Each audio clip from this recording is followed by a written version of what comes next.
Bien, salut à tous et bienvenue sur GamerTech. Alors je vous retrouve aujourd'hui pour vous présenter le dernier casque gamer de chez HyperX, puisqu'on va parler ici du HyperX Cloud 2 Wireless. Donc comme son nom l'indique, c'est simplement une version sans fil du Cloud 2 qui est disponible chez HyperX depuis de nombreuses années maintenant. Alors vous verrez, il n'y a pas beaucoup de différence par rapport à la version filaire, mais bon, comme d'habitude, on va essayer de vous présenter tout ça en détail. Donc c'est un casque qui est vendu pour environ 170 €, donc c'est un tarif assez élevé, mais qui reste assez cohérent par rapport aux autres casques gamers sans fil haut de gamme qu'on peut trouver chez d'autres constructeurs. Donc comme d'habitude, on va essayer de voir en détail son design et son ergonomie. On verra ensuite ses fonctionnalités et on terminera bien évidemment par ses performances. Allez, c'est parti.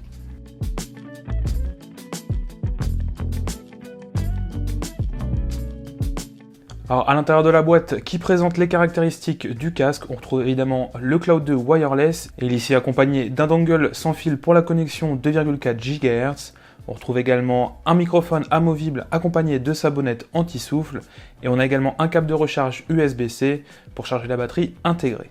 Alors on regrette malheureusement l'absence de la petite housse de transport qu'on trouve habituellement sur les casques de la marque. C'est un petit peu étonnant qu'HyperX n'ait pas décidé de la fournir, puisqu'en plus là on est sur un casque sans fil, donc il peut être amené à être plus facilement transporté.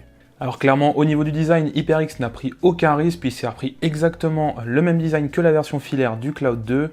On retrouve toujours un arceau métallique assez souple, qui est ici recouvert d'un simili-cuir bien rembourré, et puis d'un autre simili-cuir sur le dessus qui présente le logo de la marque, avec les habituelles surpiqûres rouges.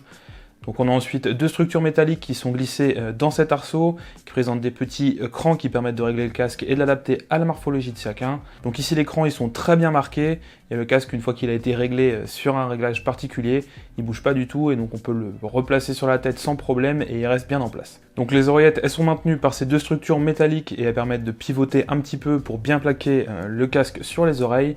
Malheureusement, on ne retrouve pas de système de pivot à 90 degrés comme sur le Cloud Flight S, toujours chez HyperX, qui permet notamment de placer le casque autour du cou sans être gêné quand on déplace la tête.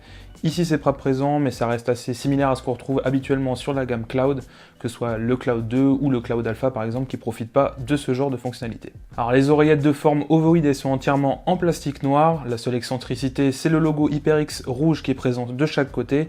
On n'a pas ici d'éclairage RGB intégré, c'est pas forcément dérangeant puisque ça sert franchement à rien sur un casque. Au niveau de l'oreillette droite, on retrouve uniquement une molette de réglage du volume. Alors elle n'est pas crantée, mais elle est très résistante, ce qui fait qu'on risque pas du tout de l'activer par mégarde comme ça pouvait être le cas sur la première génération du Cloud Flight par exemple.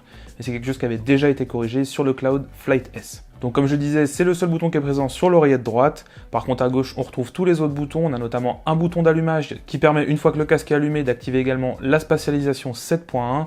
On a également un second bouton qui permet uniquement de couper le micro. Puis enfin, on retrouve toute la connectique sur cette oreillette gauche, avec notamment un port USB type C qui servira uniquement malheureusement à recharger le casque, qui ne sera pas possible d'utiliser en filaire. Il n'y a pas non plus de prise jack, à l'exception de la prise jack qui est dédiée au microphone amovible et qui est située un petit peu plus en avant de l'oreillette. Alors le microphone amovible, il reste assez similaire à ce qu'on retrouve habituellement chez HyperX. On retrouve toujours une perche à mémoire de forme suffisamment longue pour bien placer le casque au niveau de la bouche. Alors elle aurait gagné à être un petit peu plus solide, c'est-à-dire qu'elle reste pas forcément très bien en place une fois qu'on lui a donné la forme qu'on voulait. Alors c'est un petit peu dommage, mais bon, ça reste habituel sur ce genre de matériel. Alors le microphone, il est fourni avec une petite bonnette anti-souffle qui permet logiquement d'éviter les bruits de souffle quand vous utilisez le micro. Et la base du microphone, elle est également cerclée d'une petite LED rouge qui s'active dès que le micro est coupé à l'aide du bouton qui est présent sur l'oreillette. Donc ça se voit pas forcément, mais ça permet quand même d'avoir une petite indication visuelle en bas du champ de vision, donc c'est toujours pratique. Alors pour en revenir aux oreillettes en elles-mêmes, elles sont rembourrées avec un revêtement en simili-cuir et une mousse qui est suffisamment confortable et suffisamment épaisse. Là encore, on reste sur des standards par rapport à ce que la marque a l'habitude de nous proposer. Et donc le casque, une fois sur la tête, franchement, il est super confortable. Il fait à peu près 310 grammes, ce qui est moins que la version filaire du Cloud 2. Donc ça, c'est vraiment sympa. On peut le porter pendant des heures sans aucun problème. Il s'adapte parfaitement à la morphologie de chacun. Et c'est vraiment un plaisir de l'utiliser. Hein. Sur ce point-là, il n'y a rien à dire. On est vraiment sur les standards de la marque. Si on le compare par exemple au Cloud 2 ou au Cloud Alpha par exemple, c'est des excellents casques qui sont super confortables. Et ici, c'est bien évidemment le cas. Et il est même plus confortable par exemple le Cloud Flight S qu'on avait pu tester il y a quelques mois. Donc sur ce point-là, c'est un quasi sans faute. HyperX, ils ont simplement repris la même base que le Cloud 2. Ils lui ont juste ajouté une connectivité sans fil. Il est même un petit peu plus léger. Donc c'est un sans faute sur le plan du design et de l'ergonomie. Alors en plus des boutons que je viens de citer, le casque il est évidemment compatible avec le pilote Ngenuity qui est disponible sur Windows. Alors c'est un pilote, comme on l'a toujours dit, qui manque un peu de fonctionnalité par rapport à ses concurrents. Ici on va pouvoir venir gérer le volume du casque, le volume du microphone, activer la spatialisation, et c'est à peu près tout ce qu'on peut faire, puisque ces fonctionnalités en plus on les retrouve directement sur le casque. Donc on ne retrouve pas non plus d'égaliseur, et les seuls réglages selon nous qui sont vraiment intéressants, c'est tout ce qui concerne l'économie d'énergie, puisqu'on aura d'une part un affichage du niveau de la batterie, et on aura également un réglage qui permet de définir le délai d'extinction du casque quand il n'est pas utilisé, ce qui permet évidemment d'économiser la batterie. Et en plus de ça, le casque il vous envoie une petite notification sonore quand la batterie passe en dessous de 15 ou 20%, je ne sais plus exactement. Donc ça c'est toujours bon à prendre, et elle est pas franchement dérangeante parce qu'elle reste discrète et pas trop récurrente. Donc sur ce point-là, il n'y a aucun problème. Mais on regrette vraiment l'absence de fonctionnalités supplémentaires comme on peut retrouver par exemple chez Logitech qui propose des égaliseurs très puissants, que ce soit pour l'audio du casque en lui-même, mais également pour le microphone.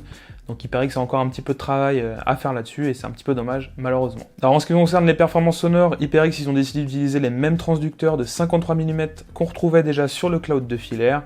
Et le rendu sonore il est franchement bon, hein. On trouve quelque chose d'assez équilibré qui sonne plutôt juste.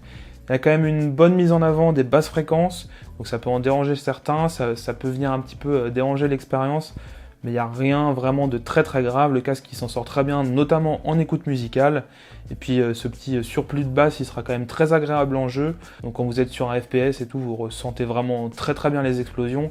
Donc c'est plutôt appréciable, mais ça reste quand même moins équilibré et moins juste entre guillemets qu'un Cloud Alpha par exemple. Alors la bonne stéréophonie du casque, elle sera plutôt appréciable en jeu, hein, parce qu'on repère bien la provenance des sons. En plus vous pouvez activer la spatialisation 7.1 virtuelle, qui est franchement pas dégueu hein, chez HyperX, et qui élargit un petit peu la scène sonore et permet d'encore mieux repérer la provenance des sons. Bien évidemment pour de l'écoute musicale ou pour regarder des vidéos YouTube, on vous recommandera de rester en stéréo, mais cette spatialisation elle a le mérite d'être plutôt efficace, on ne peut pas en dire autant chez tous les constructeurs, donc c'est plutôt un bon point pour ce casque. Alors en ce qui concerne le rendu sonore du casque, comme vous pouvez vous en rendre compte, il est plutôt moyen, on reste sur quelque chose d'assez classique pour un casque sans fil, même si on reste quand même à des années-lumière de ce qui est capable de proposer par exemple Logitech sur ses modèles les plus haut de gamme. Mais entre nous, clairement ça suffira largement pour discuter sur Discord avec vos potes. Donc sur ce point-là, c'est pas une grosse surprise et c'est peut-être le seul point vraiment négatif de ce casque. Alors au niveau de la connectivité sans fil, comme d'habitude chez HyperX, elle est excellente. On peut être à plusieurs mètres du PC, il n'y a aucun problème, le son il passe toujours dans d'excellentes conditions, il n'y a aucune coupure, donc sur ce point-là, aucun problème. Malheureusement, on regrette, comme je l'ai dit au début de la vidéo, que le casque soit uniquement utilisé en sans fil. C'est une remarque qu'on avait déjà fait sur le Cloudflight S, qui ne pouvait être utilisé uniquement sans fil également, à la différence du premier Cloudflight qui pouvait être utilisé avec un câble jack, donc ça c'est un petit peu dommage. Mais de la même façon, la connectivité USB type C, ça sert uniquement à charger le casque, et vous ne pouvez pas l'utiliser pour diffuser de la musique. Donc au niveau de la charge, justement, HyperX annonce une autonomie de 30 heures, donc c'est plutôt intéressant.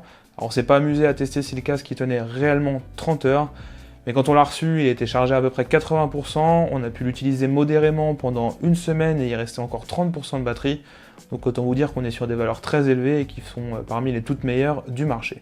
Donc sur ce point-là, il n'y a aucun problème. Donc voilà ce qu'on pouvait dire sur le cloud de wireless d'HyperX. Donc vous l'aurez compris, la marque n'a pas pris beaucoup de risques puisqu'ils ont repris clairement la base du cloud de Filaire et lui ont simplement apporté une connectivité sans fil.